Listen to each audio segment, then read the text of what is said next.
पता चल जाए कि हमारा स्टैंड क्या है। तो देखिए, सबसे पहले मैं वहीं से बात शुरू करूंगा। चुनाव का मामला था जो, देखिए पिछले दौर में, पिछले दोनों ही टर्म जो गुजरे हैं हमारे साथ, वो ऐसा रहा है कि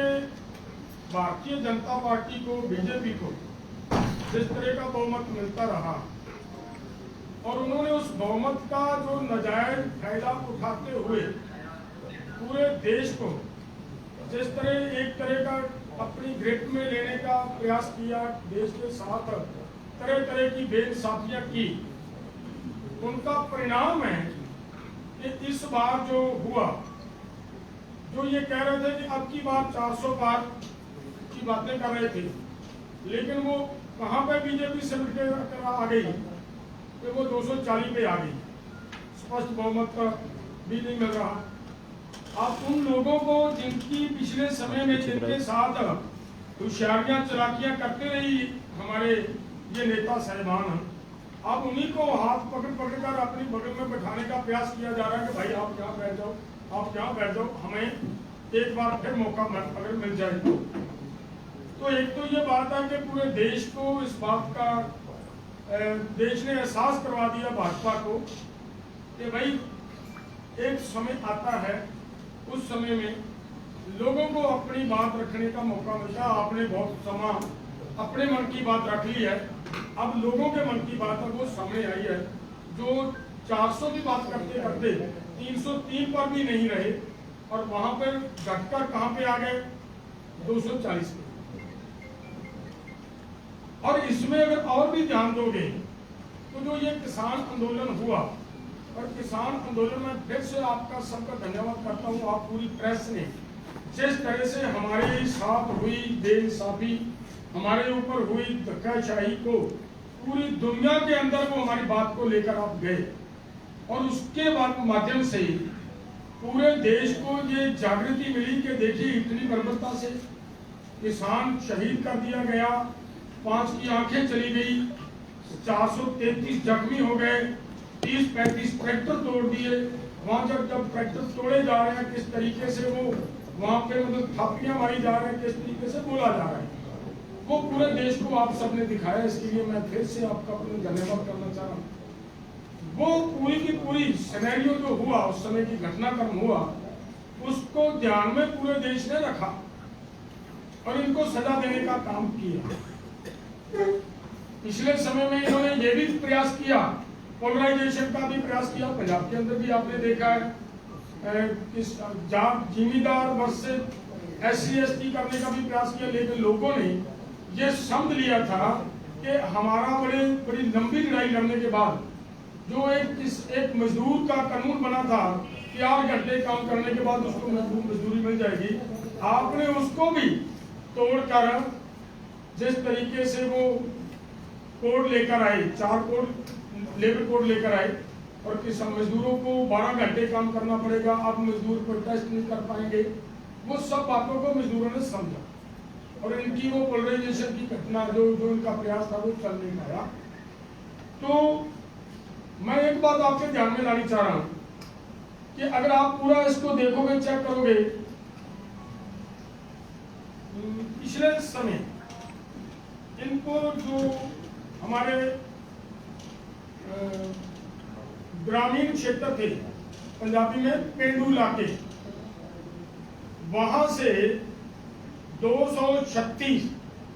MP इनके जीते थे पिछले समय। और इस बार ग्रामीण क्षेत्रों की जो सीटें थी वहां से इनको ऐसा हुआ कि 71 MP इनके हारे और केवल वहां पे इनके 165 बाकी रहे। वो उसकी वजह क्या है? किसान और मजदूर के साथ जिस तरीके से गांव में बसता कौन है? ज्यादा मजदूर और किसान बसता है, उनके साथ बेइंसाफियत जैसी हुई, उन्हीं का परिणाम है कि लोगों ने उनको सजा देने का काम किया। और दूसरी बात, ये जो आंदोलन हुआ, इस आंदोलन के बाद शुभकर्ण की अष्टकलश यात्रा आप सबके सहयोग से पूरे देश में निकालने का हमने प्रयास किया, लेकिन ये बात जरूर ध्यान में रखने वाली है, जहां जहां पर यात्रा हो पाई वहां पे उसका असर देखिए कैसा रहा। हरियाणा के अंदर पिछली बार 10 सीटें थी इनके पास, और इस बार वहां पे यात्रा निकली और उस यात्रा का ये प्रभाव रहा कि 10 की बजाय 5 रहे। उसके बाद यूपी में जहाँ पे ये अपना घर मानते हैं, वहां पे भी 43 सीटों के ऊपर इनको हार का सामना करना पड़ा। और राजस्थान के अंदर भी बहुत सारी सीटें, लगभग आधी के करीब सीटें इनको गंवानी पड़ी हैं। इसी तरीके से तमिलनाडु के इलाके में वहां पे उन्होंने भी इस यात्रा को पूरे जोर से निकाला, जहां पे बीजेपी का पूरा जोर लगा हुआ था कि हम इसको कवर करने का प्रयास करेंगे, लेकिन वो नहीं कर पाए। सो मेरा कहने का मतलब ये है कि किसान आंदोलन की जो आंदोलन के अंदर लोगों के ऊपर जिस तरह की इन्होंने गोलियां चलाई गई, जिस तरह की अथरू गैस के गोले दागे गए, उसका प्रभाव पूरे देश के लोगों ने अब इस चुनाव में नाराजगी जाहिर की है। अगली बात मैं ये कहना चाह रहा हूं कि देखिए,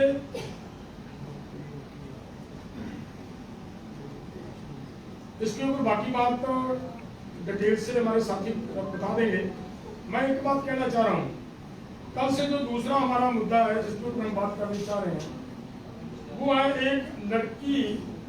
पंजाब की लड़की है, वो कुलविंदर कौर। चंडीगढ़ एयरपोर्ट के ऊपर जिस तरीके के का वो दिखाया गया है मीडिया के माध्यम से कि कंगना रनौत के साथ उसकी हाथापाई हुई, थप्पड़ मारने की भी बात आई है, उस पूरी की पूरी कहानी के ऊपर अगर जात मारोगे तो पिछले कल ही मेरे साथ भाजपा का एक नेता हरजीत करिया एक चैनल के ऊपर डिबेट में था, वहां पर उन्होंने माना है, बाद में कहानी जो करेंगे वो सत्ता में या सत्ताधारी लोग जो चाहे वो कर सकते हैं, लेकिन वहां पर उन्होंने ये माना कि असल मुद्दा ये था कि मोबाइल और पर्स जब चेकिंग होती है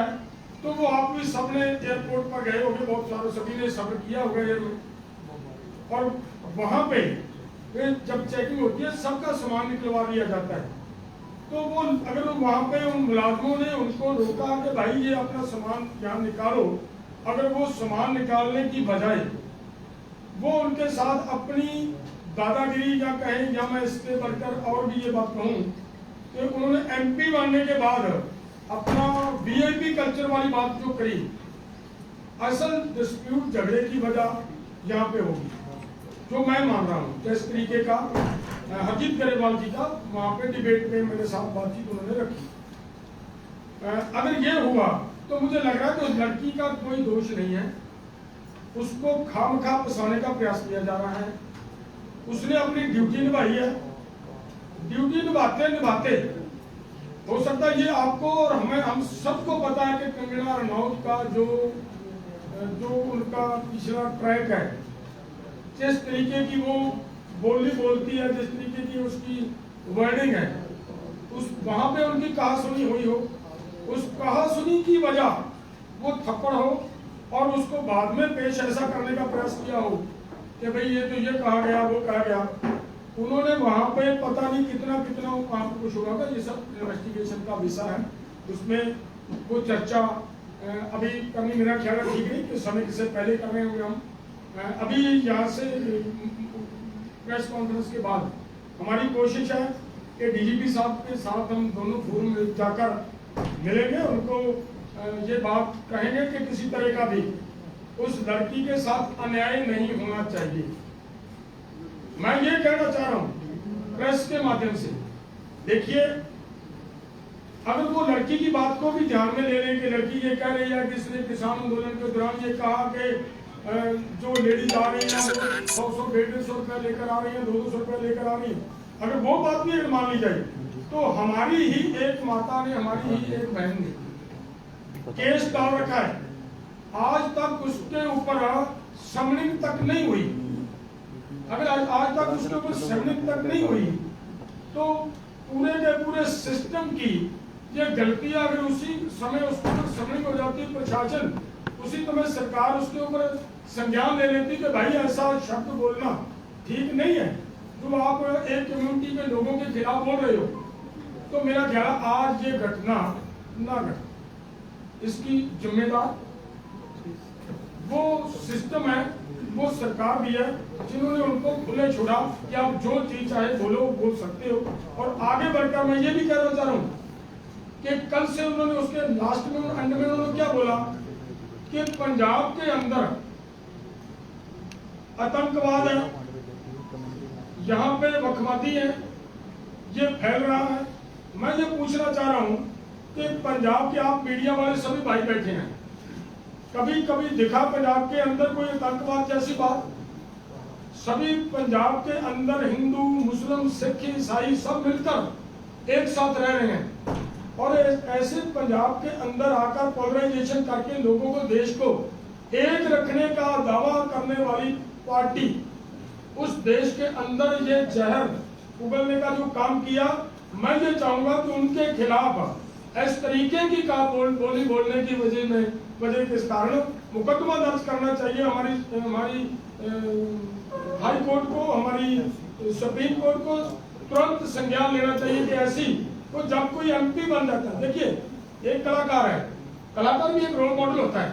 उससे भी लोग बहुत कुछ सीखते हैं। कलाकार की जुबान में भी ऐसा नफरती बयान नहीं होना चाहिए, और उससे आगे बढ़कर जब वो एक मेंबर पार्लियामेंट बन जाए,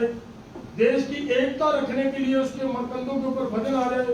उसकी जिम्मेदारी बन जाए, तब तो उसको इस तरह का कोई बयान नहीं कर देना चाहिए। उन्होंने ये बयान दिया, बहुत निंदनीय, और उसके खिलाफ मतलब कार्रवाई करने की जरूरत है। हम मांग करते हैं उसके खिलाफ कार्रवाई होनी चाहिए। तो आगे इसके ऊपर हम इतना ही करेंगे कि आज हम डीजीपी साहब को मिलेंगे। 9 तरीके का हमने ये रखा है कि यहाँ चंडीगढ़ में मोहाली के अंदर जो गुरुद्वारा अमृत साहब है, वहाँ पे 10 बजे से लेकर 11 बजे तक हम पूरे सभी संगठन इकट्ठे होंगे और एक इंसाफ मार्च लेकर एसएसपी ऑफिस मोहाली की तरफ जाएंगे, ताकि किसी भी तरह का, ये हम आपके माध्यम से पूरे देश को ये बताना चाहते हैं कि किसी भी तरह का किसी के साथ भी अगर कोई अन्याय होता है, वो तो लड़की है जिसने किसानों की बात की, अगर बात की है, नहीं भी की तब भी बेइंसाफी किसी लड़की के साथ, किसी लड़के के साथ हम बर्दाश्त नहीं करेंगे। और वो उसको इंसाफ दिलाने के लिए हम एसएसपी को 9 तारीख को वो हमें अपना मांग पत्र सौंपने का काम करेंगे। बाकी आगे की बात हमारे भाई